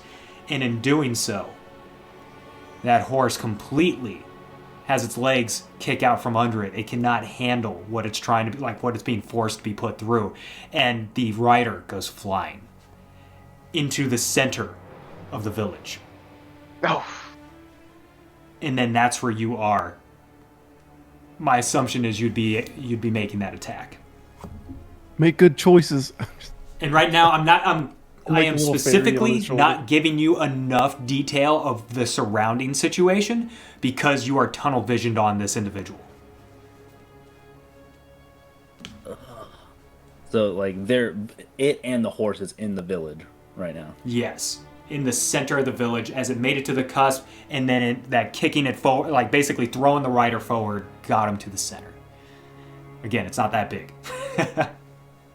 Gotcha. Yeah, I think what I'm trying to do is more because I just want the kill right at this point. So it's gonna be like I'm just going in trying to ravage it and leave. Like that's like Yeah. his mindset. I was like, I gotta get the kill, this is the disrespect, and then I'm bouncing. So that will be the attempt. I'm gonna attack.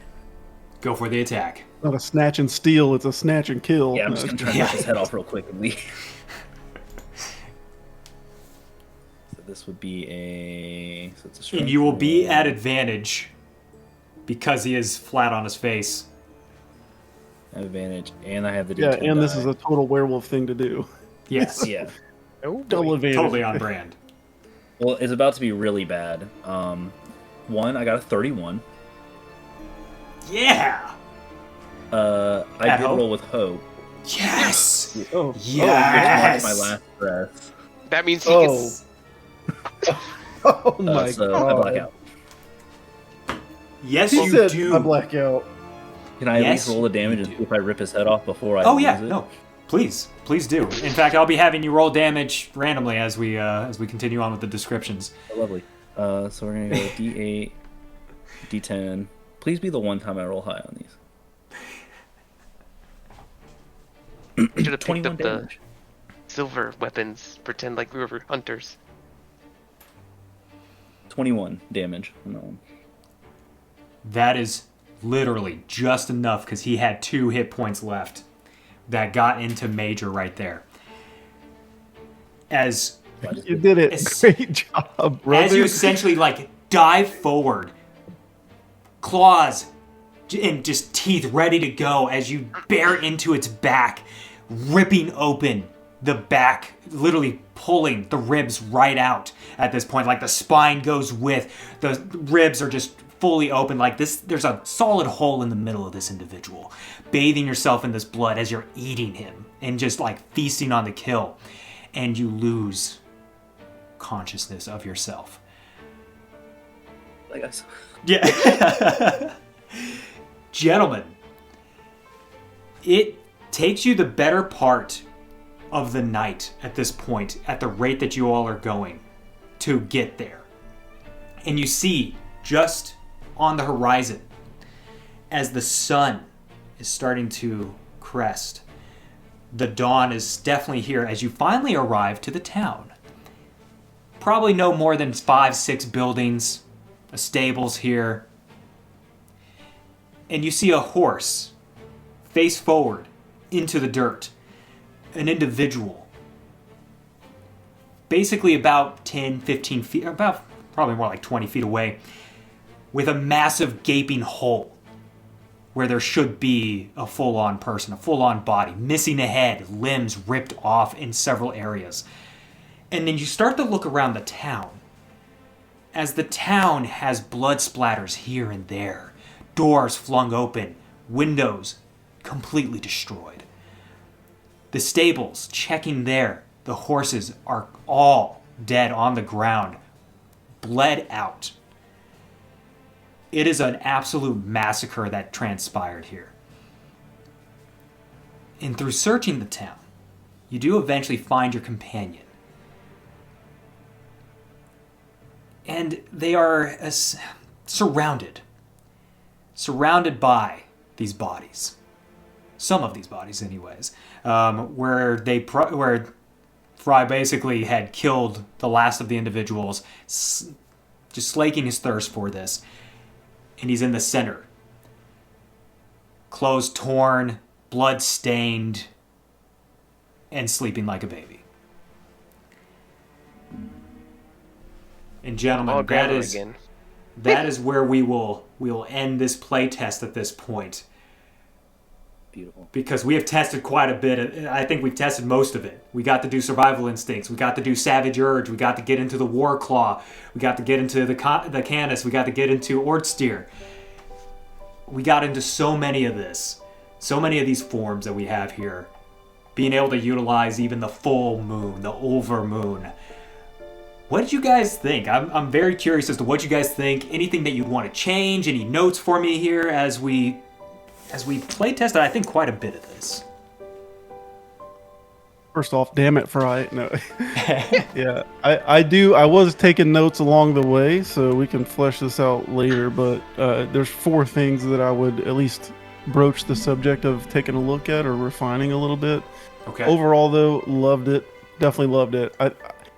I understood like how it was gonna work, right? But once we actually started, and you were like, "It's the full moon," and then he transformed for free, I was like, "Oh wow, that's really nice." That was pretty cool. Yeah. Yeah, I was like, "That's really nice," because if it had been crescent, I could shift for free. So I really like the way the moon phases work, and I could see how like in a campaign, right? I'm assuming like every 5 days or whatever the moon would change. Is that how it works? Said, But like, either way, there's 5 like to 7. the moon phases are always changing, They are. which I love now. There's a couple 7-day ones and a couple 5-day ones.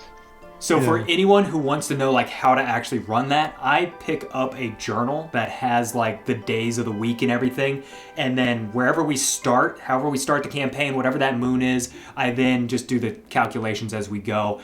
So like with this, I'd probably put it in the middle or towards the end of the full moon, so that way we can get into some of the other moons, and we'll just follow that timeline as the days go by. And even though you may not actually do the day-to-day situation where you follow it for that length, there may be like a few days that pass. Eventually you will get to that, but at least you can keep track of that really quickly. So anywho, yeah, I'm glad you guys like that one, because that I was hoping it felt right. I was hoping the feeling was there, but also the mechanics, followed with that. No, it set right in. I think that really was like, oh, okay, this is how it works. Like it clicked right away, which I appreciated. So that wasn't one of my 4 though. I have 4, but I'll let someone else talk about the overall experience. But I do have 4 points. I like it. I think it definitely sets the tone for a very specific campaign, which is like, it could be a positive or a negative, right? Like trying to throw this in with a party of like do-gooders, it's going to be a lot harder. Like you don't want to shapeshift. Yeah. So it's And you're like, put in situations where you have to. which I like that, because I like grim dark, lots of risk built into it, and it's like an opposite risk, where like in a grimdark you're like low resources, everything's dangerous, but in this one like you are the danger. Yeah. Can you survive your own urges? Can you survive that without basically being hunted down? So I like that part, but I could see where it would be like, if this was forced on a character, Oh yeah. it could really suck. In a good way. Again, I think in a good way, but I could see where some people don't like that part. So it's obviously very GM table dependent, all that fun stuff. That's something that you would almost have the conversation with them prior to be like, look, this is a possibility. Is anyone not on board with this? For sure. Hell yeah. But it worked out for me because I got the role, so I got to use my stuff a little more. So that was fun. Hell yeah. Yeah. It was fun to do. And I did run out of stress, but just enough to still get out of the form itself. So that was good to see. You can literally transform and untransform, or I guess transform back, to human form without having to get that, survival instinct going, and pretty much give your character to the DM and have him do what he wants, essentially. So, which would have been fun. Well, we did see it happen, but if we all 3 had it at once, that would have been, it's kind of scary, but kind of fun, I bet. I was gonna say, watching our own campaign. Yeah. Because I don't think we would have fought each other, because it says what, creature considered prey that is non-threatening or will make every effort to escape and get to safety if threatened. So we probably would have just ran from each other, or with each other somewhere. It also depends on like who the alpha is and like how that feeling and those relationships are. So, which Frey, at that point, what did you think of the the survival instinct feature? Like when that took over, how did that feel as the overall, anyways? Like losing that control. I mean, it's fun because I knew it was coming. So like I find the enjoyment of like riding that line. So like rolling with fear like sucked in the sense that I'm giving you all that fear, but it was nice because I like got to stay in the form a lot longer than I Yep. think a normal person who can roll well would do. You're just riding the So stakes out, I putting liked it. I all on, got all the to risk on us. Yeah. Like ride or die. No, yeah, so I like that. I think it kind of makes you have to make decisions like turn by turn. Like, is it worth the risk? Everything is like, is it worth it? Especially when I got to the last one, it was like, Oh, of yeah. course, it was on the last stress slot that I rolled with hope because naturally. That was perfection. That timing was just impeccable. Yeah, it's so good. I want to like take a recording of my roll logs on because I'm just rolling in the demi plane. So like I literally just have it every time. It's just fear, fear, fear, fear. Oh, That would have actually been pretty great. Yeah. I Nice. do have a question about Yeah. the survival instincts. Uh-huh. Do you stay in that form when you get the form? Do the user stay in that form, or do you transform into the strongest one? It depends. So if you are going to be basically any of the actual werewolf forms, not counting Skinwalker, then yes, you are going to stay in your form, and it's going to be form specific as far as what that particular instinct is, whatever that's going to be. Because, for instance, if you get into a Swiftclaw, your just normal wolf form, you're probably going to be running and hiding at that point. You're going to be trying to escape. However, if you're in your Canis or in your Warclaw, you're probably going to be going after folks because you feel powerful at that point. The Ordsteer may try and hide away, find a safe space to just kind of get away from everything, but it might be something that's not I'll like be having the woods are long called. conversations with people. Cast a fireball on someone. Yeah. Yeah. Got blacked out mean, conversations. Yeah. It could be just where you're using a lot of your spells, especially if you are a spell user of some kind. You are probably going to be using those in some way, shape, or form, depending on what that is. So there's a lot of ways that changes. But for Skinwalker, the Savage Urge is what will immediately turn you into the Warclaw, and then you go into the Blackout phase. So, Okay. but that doesn't necessarily have to be something where the GM takes over. It's encouraged if the GM knows and understands what's going on, but if the player has that down and they know exactly what they would probably do, just defer to that at that point. So, but yeah, That does Mark, make you got another point for us though? Or sorry, Joe, does that make sense? Yeah, it does. Sorry. I'll just speed run the points, like throw them out there in case anyone's watching this and they're like, oh, I had that idea too, or maybe they have something else, or Yeah. this strikes something. But so I'll just like overview, right? Like one, this is smaller.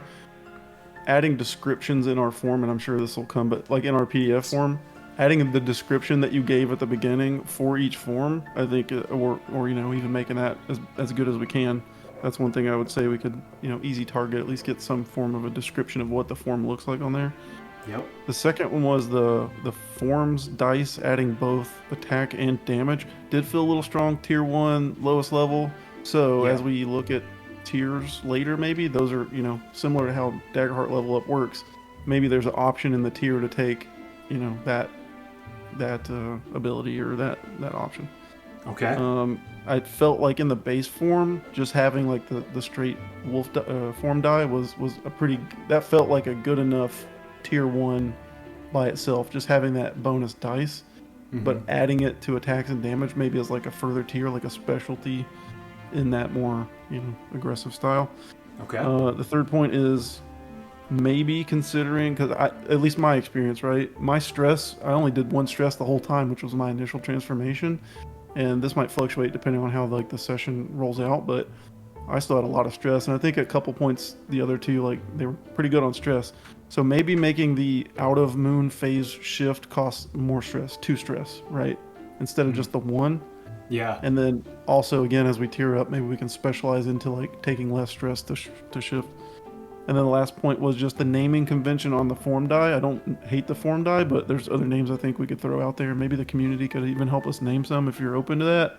Absolutely. It could be wolf die, werewolf die, Fenris die, lichen die, something not cooler than form die, but something that kind of separates further and makes it more like, you know, wolfy or werewolf-esque. Absolutely.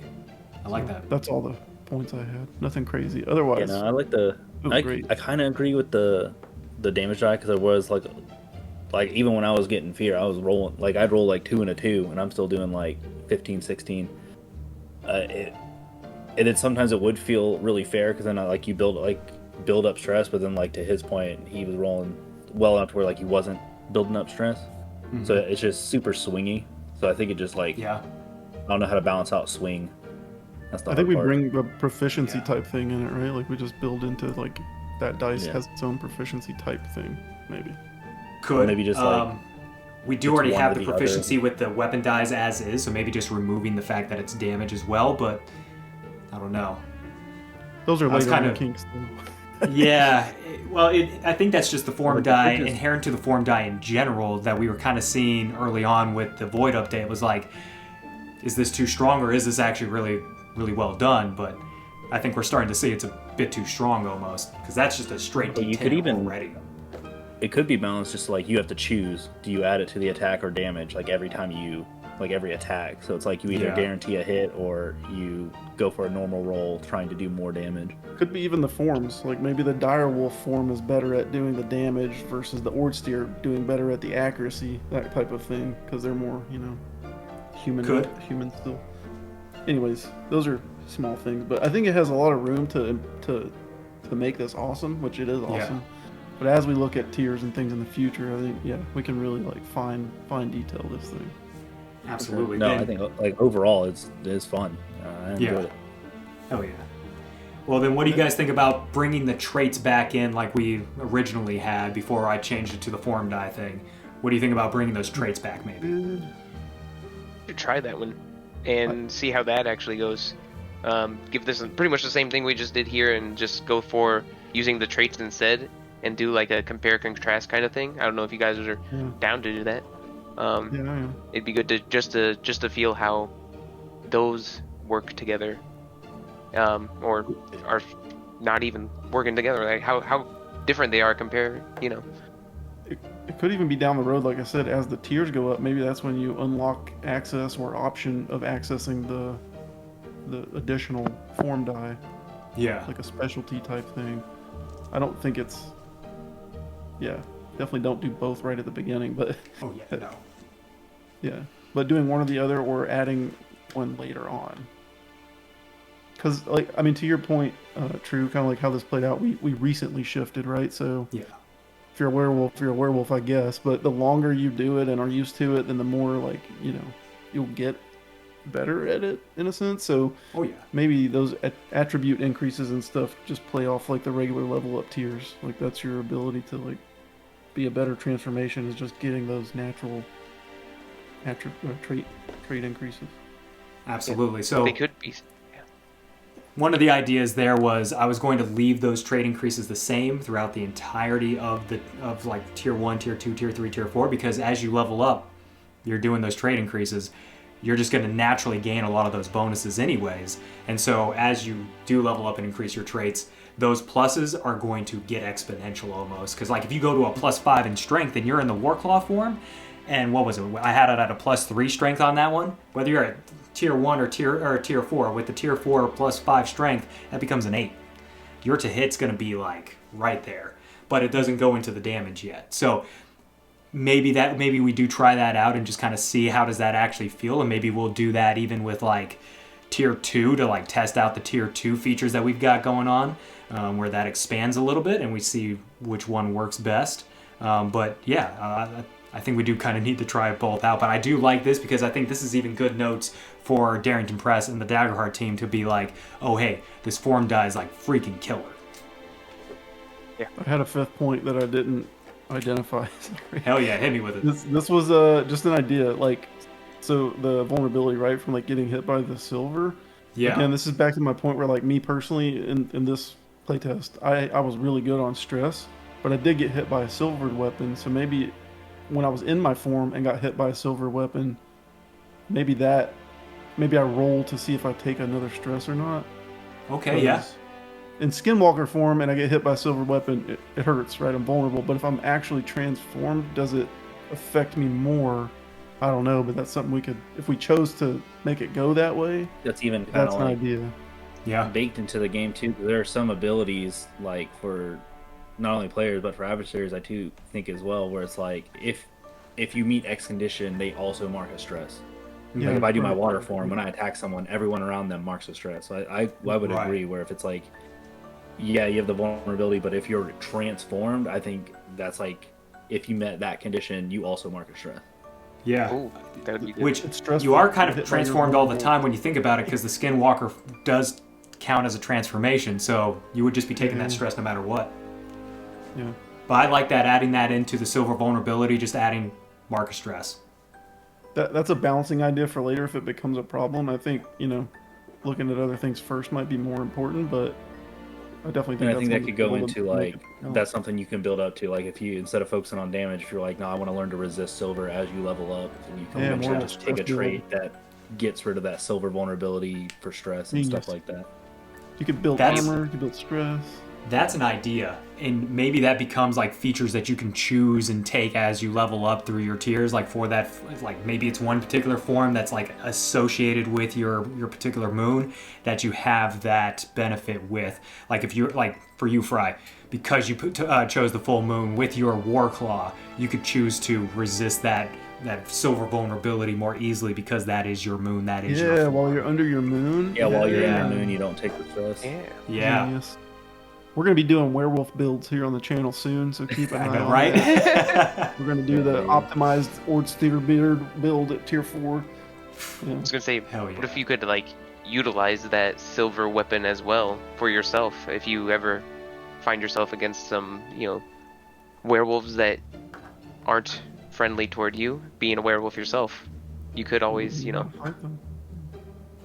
that'd be fun to see. There's some great lore that goes with that, but that is a wonderful offensive thing that you can do to another pack of werewolves that will definitely put you on the kill It's list like the Witcher immediately. shit, dude. Yep. Yeah. It's a pocket silver. Yep. Fuck it. It's just finely graded silver right in the eyes. It burns. Put it on your Why? claws. Ooh. You like paint your nails with silver, so when you transform, it's on your claws. Just how much you could do with that is just, Just dipping your claws in silver. yeah, on your teeth. It's like your bedtime routine. I paint them. Look at this. I paint them. Oh man. I'm in my nail paint phase era. It's not black paint either. It's not a phase either. Oh The my moon god. phase. All right. Anything else as far as like the feel is concerned? The vibe was on point as we said already, but is there anything else you'd want to see added in? Something else change?